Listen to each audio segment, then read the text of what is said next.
Yes, indeed. Well, welcome again to another Momentum Monday. And today it's all about your business roadmap, time and energy boosters. Do you know what are the things that boost your energy or drain your energy? And today we're going to go into that. So stay tuned as we dive right in.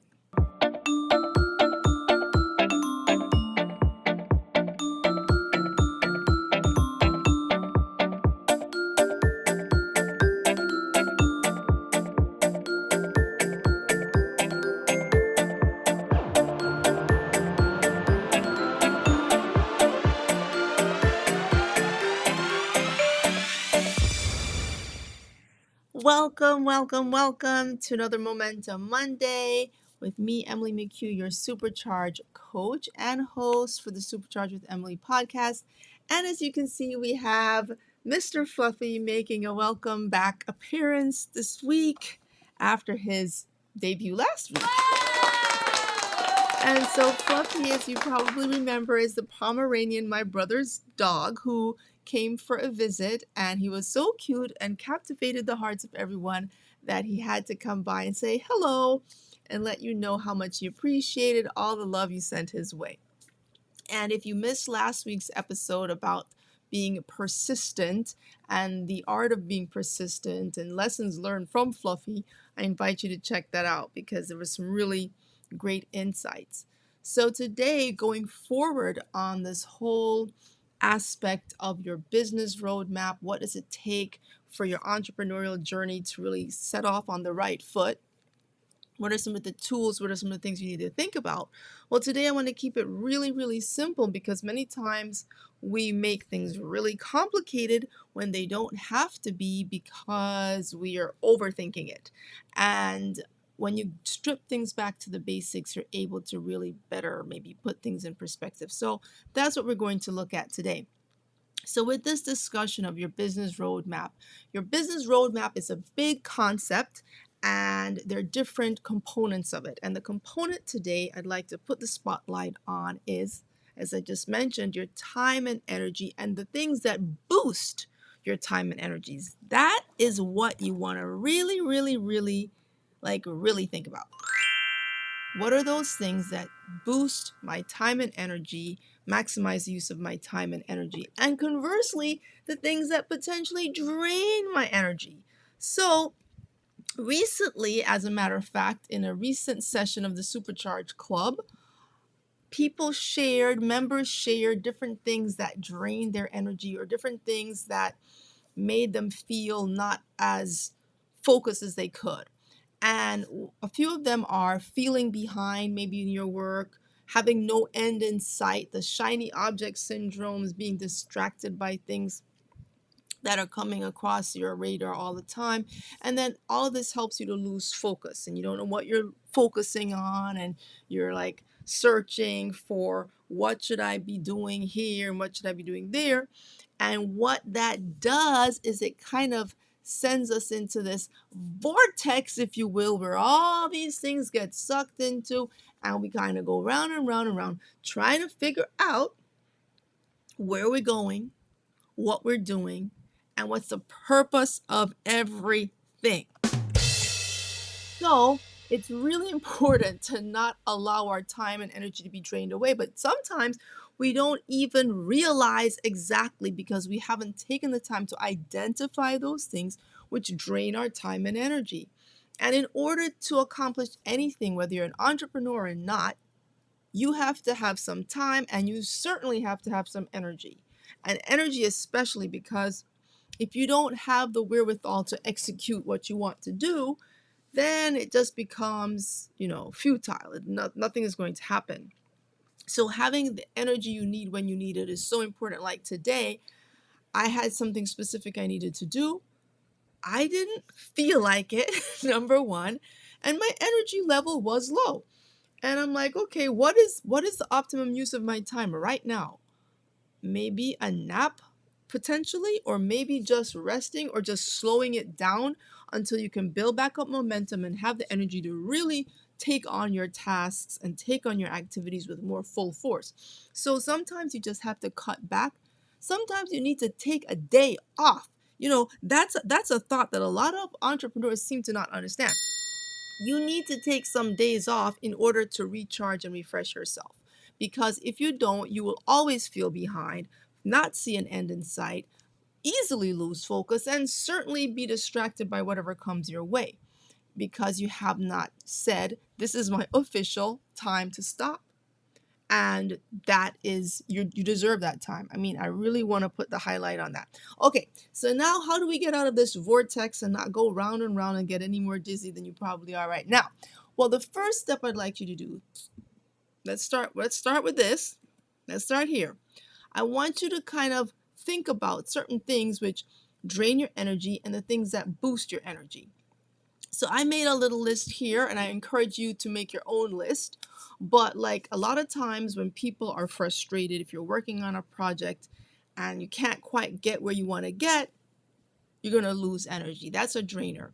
To reboost, you might want to have a clearer purpose and a clearer sense of what it takes to overcome the frustration. All right, that I think is what tends to happen. Then, of course, we have distractions. So we need to have a clearer sense of where we're going. Again, the clear destination helps us weed away distractions faster. We get easily distracted when we're not maybe sure exactly where we want to go. And so we're thinking maybe this might help me get somewhere, or this might help me get somewhere, as opposed to saying, I have a destination where I need to go and I know what's not going to help, okay? Or what's going to distract me. So you get more intentional on that. The good old overwhelm. When we get overwhelmed, too much to do, too many piles and too many things, that's a total energy drain. So, again, having a clearer plan and realizing that things have a sequence of events so that you don't worry about sequence step 6 when you're on step 2, and you don't worry about step 3 when you haven't even started step 1. So, it's really putting things in sequence and perspective. No clear priorities. That will always drain you because you're always going to be searching for what should I do first, second, or third. But when you have some preparation and you do lay it out again, having that plan, having that sequence of events, it certainly helps. And if you're not sure, then you just continue to narrow it down. Okay, and I've done videos on prioritizing your priorities. I encourage you to go and check out because we speak to that whole process. Then sheer old exhaustion when you're tired and you really don't have the energy to do anything, kind of like what I was sharing about before. You have to create these buffer zones where, again, where you have time to take the day off. You have time to have extra time built around something so that you're not back to back with all your appointments and all your due dates and never really have time to breathe. Give yourself that room, the buffer zone. And then sometimes when you just kind of losing hope, like you're like, oh my goodness, is this ever going to even work? There's so much to do. How can I possibly get it all done? How can I possibly catch up? And then you start to get into this, again, vortex situation like this, where you start to spiral and potentially lose some hope in things getting better. But I want to reassure you that there's always hope, okay? There's always hope. So that's when you have to put on the brakes, stop things for a minute, and get the support that you need. Either become a part of a supportive community like the Supercharge Club or the Supercharge CEO, where we can kind of add that perspective, which is very easy to lose when things are kind of spiraling. Okay, when you feel yourself in this place, that's the time to stop and get the right support and the help that you need to gain that perspective. It's so critical for your entrepreneurial journey and certainly fundamental to your entrepreneurial roadmap. Yes, because we never want to lose hope. That is the key. Things can always be shuffled around. We want to be in a place where we always see the light at the end of the tunnel. And finally, when you a major energy drainer is seeing everything as a struggle. Like everything is really hard to do. As opposed to enjoying the process and understanding that it is a process that entails certain steps.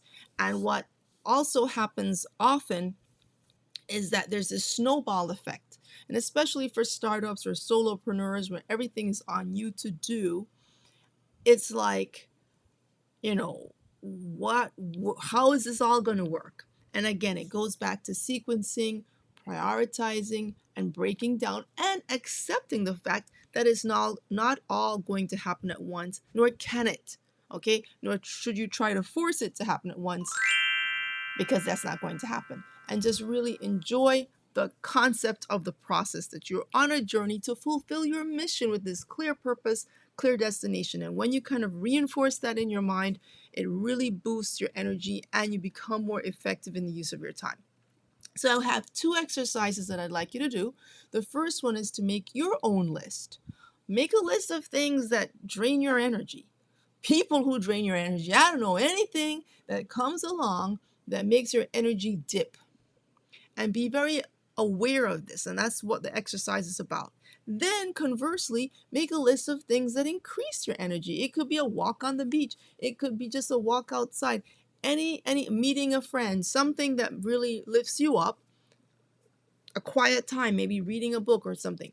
So what drains it and what elevates it, what boosts it, so you can increase your awareness and do something about it. The second exercise is one of the exercises that we did in the Supercharge Club this past week, and it is to finish the sentence. If I could just solve a certain problem, I would be something else.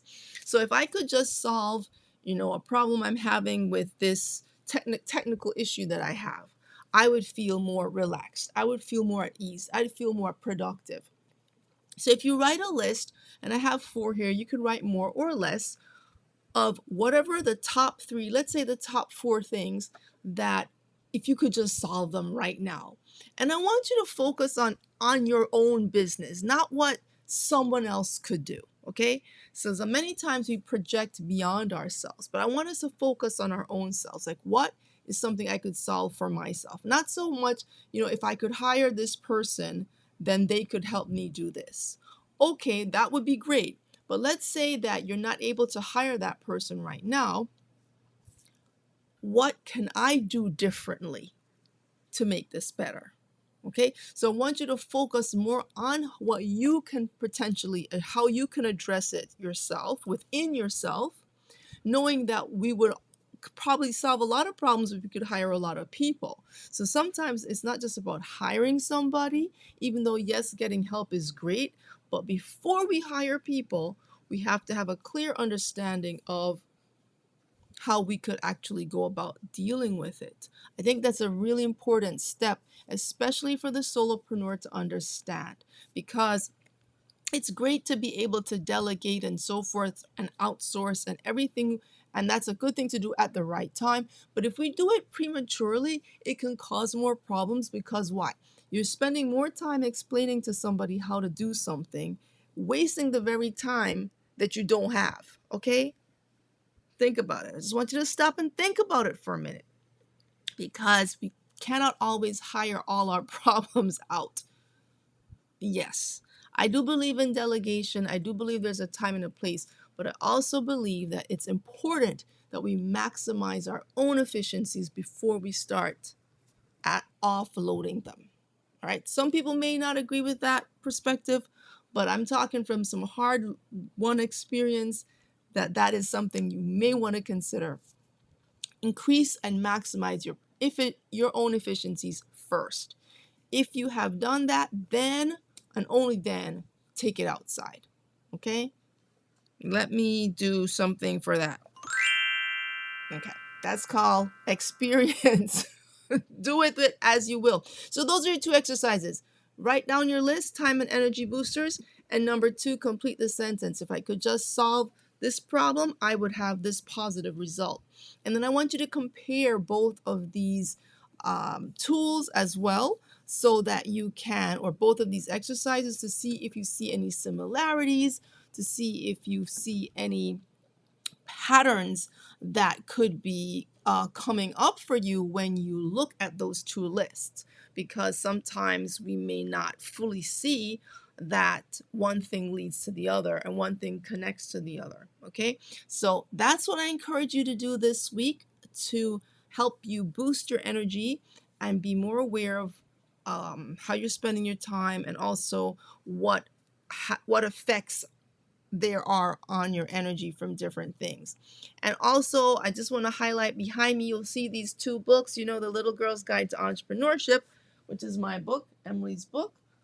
What You Should Know Now. What is it called?